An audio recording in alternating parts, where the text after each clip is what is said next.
Hello and welcome back to my channel. I am Catherine, and in today's video I'm going to go over all the ways you can figure out what to teach on Outschool, because it can be a tad overwhelming just because there's no limit to what you can teach on Outschool. Like I've said in so many other videos, you can teach anything on Outschool, anything. So that sounds awesome, and it is awesome, but when you think about it, you're like, crap, like what do I want to teach? That's a lot. So this is what I do to decide what I'm going to teach on Outschool. I have about 5 or 6 classes right now, and I love them. I am obsessed with them.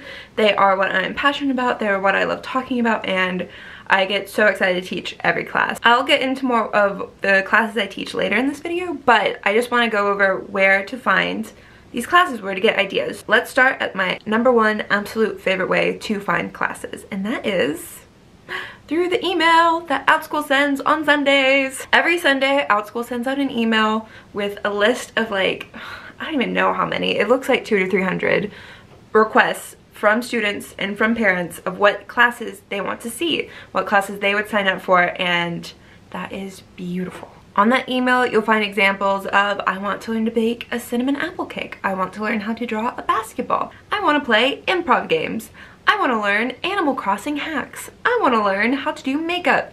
So many different ideas that you would A, never think of, B, never think anyone would want to pay you to teach, and C, they're not all school classes, if you know what I mean. They're not all, you know, math, science-y, English type classes. They're more fun, more elective type classes, if you will. That is the best place to start, in my opinion, when you're making classes for Outschool, because it's pretty much guaranteed you're gonna have one student sign up for your class, and if one student's interested, more than likely a ton of people are, right? Like if someone asks a question, they're probably not the only person thinking that question. Multiple other people are thinking that question.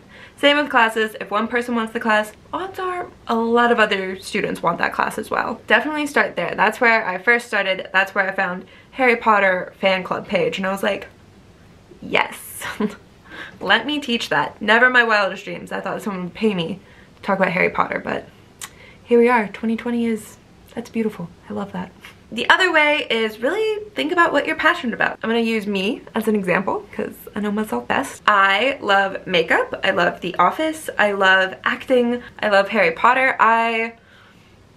Those are things off the top of my head that I just love. I love to talk about them. I love going to acting classes. I've taken improv classes. From there, I made a makeup class for 7-year-olds. It's just really fun. I just explain the basics of where to put makeup, and they have fun putting whatever color and glitter and eyeshadow wherever they want, and it's a fun class. Also, feel free to sign up for any of these classes that I'm talking about.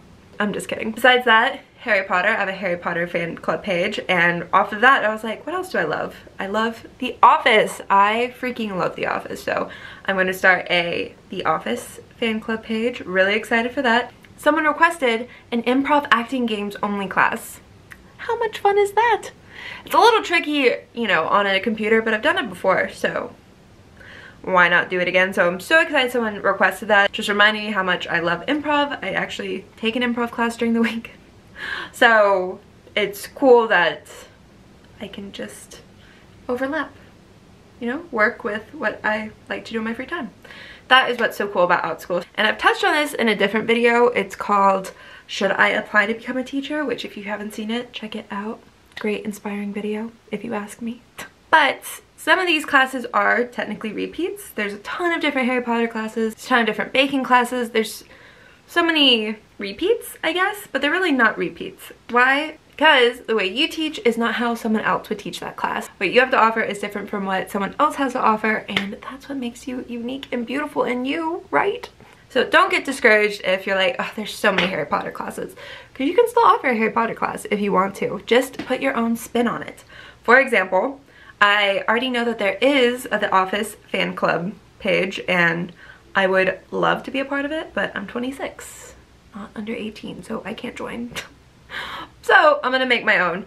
I don't exactly remember what all she does. I know it's kind of like an ongoing class. It's super cool, but I might do like a trivia or maybe a character quiz, you know, see if you're Michael Scott or Jim, you know, something like that. I don't know. I haven't hammered out all the details quite yet on that. That's just an example of Yes, it's already been done, but you can put your own spin on it and make your own class. Don't copy anybody. Do not copy anybody.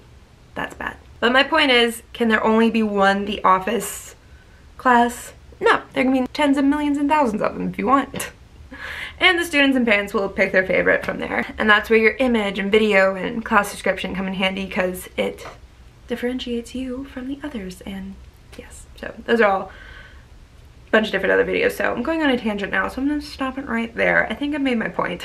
I hope I have anyway. So just a quick recap, the best way to find classes to teach on Outschool is to look at the email they send on Sundays with class requests, verbatim, written by students and parents. It is beautiful. There's so many requests, and you'd be surprised what people are willing to pay for. It's just, what? But okay. And 2, really brainstorm about what you're passionate about, what you love to do, and see how you can turn that into a class. And if you're stuck on how can I turn, you know, frosting cakes into a class, look up other classes and see how they're structuring their classes. Do not copy off of them. Do not steal their class. Do not steal anything. Obviously, you know that. Just gonna repeat that for the people who needed to hear that. I use it as inspiration for my class, or it gives me a different perspective of what goals or takeaways I want to put into my class. I hope that makes sense. Again, do not plagiarize, do not copy. Just find inspiration and a different perspective from others, but definitely create your own class based off your requests or what you're passionate about. So yes, I hope this was helpful. I'm really excited to teach on Outschool. It's been so much fun so far. Yeah, if you have any questions about it, please email me, heykatherinedavis@gmail.com. If you use my affiliate link to apply, which is in the description, please email me, same email address, heykatherinedavis@gmail.com, so I can help you. I offer coaching, Zoom calls, all the fun stuff, but if you don't reach out to me, I cannot help you because Outschool does not tell me who you are.